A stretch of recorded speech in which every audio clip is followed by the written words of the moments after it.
মানে কিডন্যাপিং এর কেস নয়, অ্যাকচুয়ালি আগ্রা থেকে আগ্রা পুলিশ কমিশনার থেকে একটা টিম এসছে। ওদের ওখানে একটা কেস কানেকশন আমাদের একজনকে অ্যারেস্ট করতে এসেছিল এবং তাদের অ্যারেস্টের প্রসিডিউরাল কিছু ভুল আছে, সেগুলো আমরা দেখে নিচ্ছি। তাদের প্রসিডিওরটা ঠিক মতো করে তারা নিয়ে যেতে পারে। আদারওয়াইজ এটা কোনো কিডন্যাপিংয়ের কোনো ঘটনা নয়।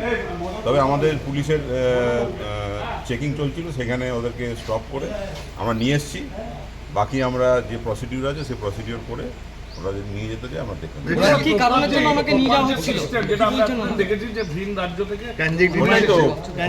কিছু গলদ আছে, সেটা আমরা দেখে নিচ্ছি। তাদের বিরুদ্ধে কি আপনারা পাল্টা কোনো মামলা? না, ওটা সেরকম কোনো ব্যাপার নেই। এটা তো পুলিশেরই লোক, এটা আমরা ভেরিফাই করে দেখেছি ওটা পুলিশেরই লোক। তাদের আইডেন্টিটি কার্ড বা তাদের বাকি যে কাগজপত্র সব আছে। পুলিশের কোনো নির্দিষ্ট ইউনিফর্ম নেই এবং তার থেকেও একটা বড় দুর্ঘটনা ঘটে যেতে পারছে।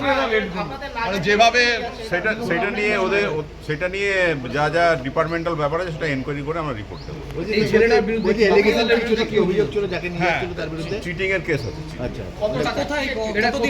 সেটা ডিটেলসটা দেখে নিচ্ছি আমরা। ঠিক আছে, আগ্রাতে আগ্রা ক্যান্ট পুলিশ কমিশনারের ওদের নামে মামলা।